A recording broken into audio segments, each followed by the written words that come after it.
welcome to the Samantha Leith podcast with me, Samantha Leith.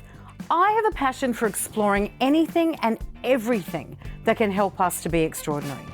Each week, I'm going to dive into a topic and explore it extensively because if there's something that makes for a better life, I want to learn about it and, more importantly, share it. And hey, you may just get the odd song thrown in. There'll be deep conversations, fun and frivolity, helpful tools for you to add to your life straight away, random musings about anything from coffee to sex, and information that may just blow your mind. This is a podcast for dreamers, believers, action takers, and achievers. It's personal development, but not as you know it. Good evening and welcome to episode 46 of the Samantha Leith podcast, where we're going to be talking all about today self-control. It's one of those mini episodes that are about all those self things that I talk about that make up the confidence stack. Now, if you can't remember what the confidence stack was, I'll run over it really quickly for you. So they are the pieces that I really believe if we've got them all going on for ourselves, if something's going on in our life that makes us a bit wibbly wobbly, we're going to be okay because we've got all these pieces that fit together. So we've got self-acceptance, self-advocacy, self-control, self-discipline, self-efficacy, self-esteem, self-expression, self-growth, self-knowing, self-love, self-talk, and self-worth. But today is all about self-control. And in the words of the one and only Janet Jackson, yes, what a great song. Control, now I've got a lot. Control to get what I want. Control never going to stop. Control now I'm all grown up. I want to be the one in control. Ah, that was a good song. I wonder what Janet Jackson is doing these days. The great question. What is she doing? So, back to the point, Samantha Mary. To self-control, look, we all need it and we all actually have it. It's that ability, that silent thing that's behind every decision, that's kind of that voice in our head that goes, go for it or don't go for it, go for it, don't go for it, go for it, don't go for it, go for it, don't go for it. It's the difference between, that moment where you think, no, I'm not going to have that bottle of wine, or no, I'm not going to do the doom scrolling. I'm actually going to do the things I want to do. So it's about being able to manage our impulses and emotions and the behaviors that are going to help us achieve our long-term goals. So avoiding the things that are going to derail us and make us go, yeah, that's not what we actually want, rather than actually reacting really quickly and doing something on impulse and it actually long-term not being the best thing for us, not the thing that we actually want to be doing in our lives, or in particular in that moment, okay? So let's talk about it, because I really think self-control is one of those things that once we get a handle on, a bit like a stepping stone, doorway, part of the path, follow the elegant road, that kind of thing, to actually getting more of what we want. So as I said, it's the ability to regulate our impulses, and it's ironically, for someone like me, and many of you, I'm guessing, listening to this podcast today with ADHD, my executive function is sometimes not my best friend, okay? It's all up in the front of our prefrontal cortex of our brains, and it's that bit that helps us stop, think, and then act.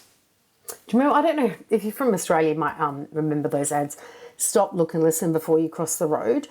Self-control is kind of a little bit like that. It's that part of our brain that goes, stop, look, listen, look to the left, look to the right, and look to the left, before you cross the road. So it's about knowing how to, ironically, control that, how to actually make that a part of who we are rather than just being impulsive all the time. Now, there are some people that really do genuinely suffer from a lot of impulsivity. And a lot of us have gone through phases in our life of being a little bit more impulsive. Do we really need to buy that dress? But mastering our self-control is really integral, especially to our confidence. And as I said, long-term goal getting, which is what you'll listen to this. You're listening to this podcast because you want to achieve your goals, because you've got long-term goals and aspirations. You want to be empowered to actually make decisions that are aligned with your best self, like your most ambitious dreams. And I do believe you can do it. I really, really, really, really do. Okay. So research published in the Journal of Personality and Social Psychology suggested that individuals with higher self-control are not only better at achieving their long-term goals, but also experience higher life satisfaction and well-being. How good does that sound? So it's not a newsflash, really. It's pretty obvious that mastering self-control is part of actually mastering your life, part of mastering living an extraordinary life, part of mastering getting what you want. All of those things are important. So as I said, the confidence stack is where all those pieces fit together. So it's the stack represents all the different layers of skills and attributes that we develop over time that actually help us with that unwavering confidence. Because stuff happens. Things will happen in our lives that make us go up and down and up and down. And if that confidence stack is that really solid Jenga block, then one of those bits can be taken out and it's not going to fall to pieces. I don't know why I actually use the Jenga analogy for that, because even when I'm picturing the confidence stack, I really did build it in my mind as Jenga, because I would have to be one of the world's worst Jenga players. I'm like, oh, I'll pull that one out and then everything falls down. Because in those game playing moments, I actually don't have very good self-control. That regulatory mechanism for me that makes sure everything's kind of like hunky-dory and doing what I want. No, my temptation just blows on through and I'm pulling a block out and it's all falling down. So yeah, maybe you do want to have a game of Jenga with me because you'll probably win. Yeah, you probably will. So how do we enhance or build on our self-control? Like most of the things I talk about, it's like training a muscle. All of those things that we repeat and we keep doing, they become habits that we do the act of actually doing it, but they get like ingrained in us. Yes, it requires consistent effort, a little bit of dedication, determination, all of those kind of things. But I do believe that by doing some exercises in order to help you with your self-control, you will build that muscle and therefore strengthen your confidence stack. And there are no prizes for guessing that there are some things in this that I'm going to mention that you could put into just about any of the things that I talk about, and they would help build that muscle as well. Because there's so many things that are really clear to us, clear to researchers, clear to life coaches, clear to people in business, clear to the world really, that when you practice them and they've become part of who you are, they are going to help you in so many different ways. So let's go through some of them. Mindfulness practices. Yes. One of the big ones for this in self-control in particular is the mindfulness practice of being able to be present. Okay? Because what is self-control? It's that reactionary thing. It's that impulsy thing. So if you can actually make sure you're bringing yourself into the present and not going, ooh, that chocolate's going to make me feel really, really good quickly. Ooh, yep, ooh, gotta go. Want that dopamine hit. I'm off and running. You know, if you can make yourself come back to the present, whether you do some deep breathing exercises, you might want to ground yourself in the earth. You might want to take a walk outside. You might want to actually meditate, you know. But taking a moment in one of those moments where you are feeling that impulsivity happening or a bit of a lack of self-control to bring yourself and ground you back into the present will help. So the more you build those mindfulness practices in your day-to-day life, the more it's going to help with these kind of things, okay? Number one. Number two is all about your goal setting. So when you're setting clear goals, you break it down into the chunks. So we're going to have the manageable tasks. Maybe you'll do the 5x5 goal setting method, whatever it is you want to do. But obviously, I recommend doing one of my goal setting ones. But the more you chunk it down into actual doing things, okay, so make 3 phone calls, go to the gym, write 10 pages, any of those kind of things, the easier it is to stay on track. and build that self-control, because temptation's not going to sway you as easily if you have a really clear idea and understanding of what you've got to do. Number 3, delaying gratification. Now, occasionally I do struggle with this one, I've got to say. Whether it's my ADHD brain, whether it's, sometimes you just want that bit of gratification. I do struggle with this one. And I think most of us do. We're human, okay? We want to have something great really, really quickly. So we're going to train ourselves to wait for a reward. Give you an example. We have our dog Charlie. When we feed her, she's a Labrador. Like if you put food down, she's going to inhale it like a Hoover or a supersonic Dyson really, really, really quickly. So we've got to train her to delay gratification. So we go sit. We might do it 2, 3, 4 times, and she's got to sit. And then we go, good girl, and she's allowed to eat. I know, sometimes I feel a bit cruel doing it, but that's delaying that gratification. How many times do you instantly pick up your phone? Even if you're at the traffic lights, just like I challenge yourself to do something like this. You're at the traffic lights, or you're not while you're driving, obviously, but waiting to cross the road, or you're waiting at a train station, something like that. Instead of instantly picking up your phone to do something, try and keep it in your handbag or in your pocket. Just delay that reward. Train yourself that it's okay to wait for it. Okay? Another way of doing it is with food. And, you may have heard me talk about or seen my weight issues over the years. I was not very good at delaying gratification.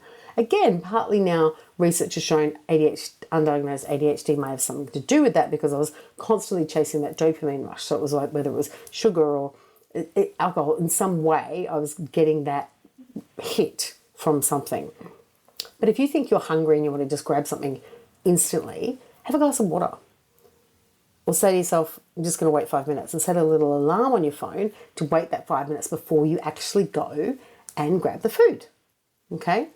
And eventually you'll go, it's been 2 hours and I actually didn't need that snack.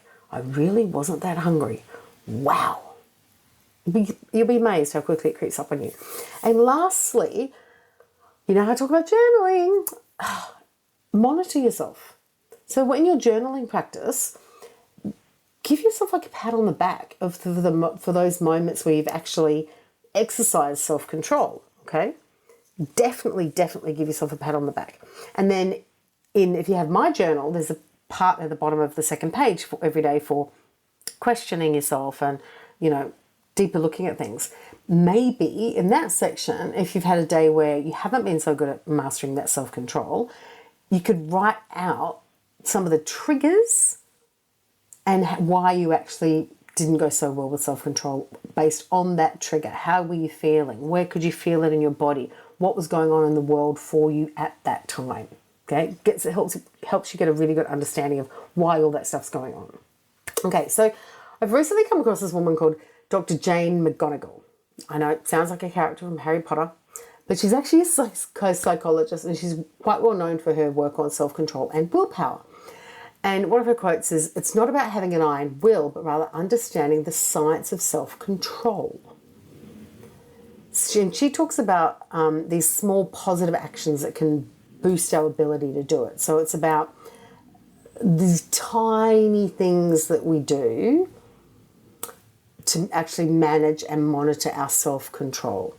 And again, tie them back to our goals. So it's about taking the time to write your novel, or avoiding that urge to jump on social media, or grab that snack or that glass of wine, or any of those things. If we can actually apply them into our lives, and if I challenge you right now to write down 3 or 4 things that you feel that you could do with a little work on your self-control, you'd be able to come up with them really, really quickly. Pretty sure you would. So let's just pick one. Pick one, and for the next week, really look at how you can exercise greater self-control in those moments. Go back to self-control buddy. tag me on what you're working on, and I'd love to support you on actually getting better with that self-control, because it's important. And we all get it wrong sometimes. We all do. I probably got it wrong 3 times today, but I didn't get it wrong 30 times today, which is what I used to do. So a couple little tips for you on how you can improve pretty quickly, okay, is if you, as I said, if you can think about a few of the things that you feel you could work on with your self-control, why not remove some of that temptation? I know for me, if the chocolate's up the front of the house in the fridge and it's open, yep, that bad boy is not going to last a long time. But if that chocolate is unopened or in the back fridge, in the laundry, I won't go and get it. I don't know, it's not because I'm lazy and I don't want to walk down the back of the house. It's like out of sight, out of mind. Whereas if I open the fridge up here, so I'm like, oh, I'll just have a little bit. And I do it. And a lot of the time, when it's those kind of things, we don't even know we're doing it. It just like automatically happens. And before you know it, you're like, huh, whoops, didn't mean to do that. Bugger. Maybe write yourself an affirmation about how great you are with self-control. You know, have a Google, jump on ChatGPT, get some ideas. Maybe you've got a brilliant idea already just waiting for you on how good your self-control is. And make it an affirmation. Love you to do it. And share it with me, actually. Share it with me. And I want you to think about something. Now, I'm saying we can achieve our goals better, faster, all of those kind of things with greater self-control. Self-control is a really big, important part of the confidence stack, okay? However, can you take it too far? Can too much self-control be detrimental? Tough word for me to say tonight. Well, probably. Like any of these things, anything in the extreme can be detrimental. Too much exercise, too much water, too much water can be detrimental, really. So we have to balance that kind of stuff. So you got to practice some self-compassion. Be kind to yourself if you are having one of those moments where you know, your self-control didn't go as planned that day. And if you're too rigid and too stressed and too kind of bogged down in that, it'll lead to more stress, burnout, and then ultimately you'll probably blow out more so in something you were trying to be self-controlled in. It's why the majority of diets don't work, because we go, can't have that, can't have that, can't have that, can't have that, can't have that, bad day, bugger, I had everything. Whereas if you allowed yourself some smaller controlled indulgences, in inverted commas, you'd actually probably, not even probably, you would maintain greater self-control long term in what you're actually trying to do. And that makes you happier, keeps your motivation higher, all of those things. So for now, I just want to leave you with remembering that it is just like any of these things I talk about. It's a skill. You weren't born with or without self-control. I used to say I didn't have willpower, I had won't power. So it wasn't not that I did have willpower. It was like I wanted won't power. I had lots of willpower. I will eat that. I will do that. I needed the won't. I won't do that. I won't do that. So make a little joke of it for yourself if you want to. But remember, getting better at the self-control thing is about making choices that really align with where you're going, your values, and ultimately will help you dream, believe, act, and achieve, okay?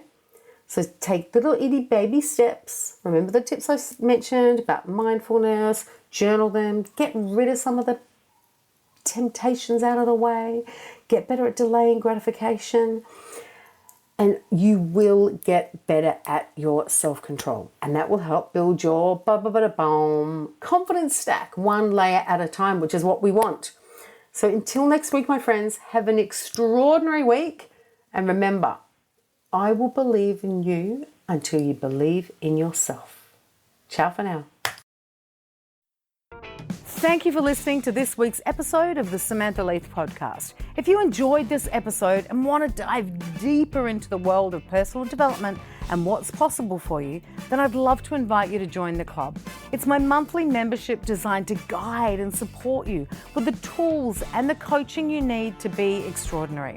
Head on over to samanthaleith.com/the club for more information.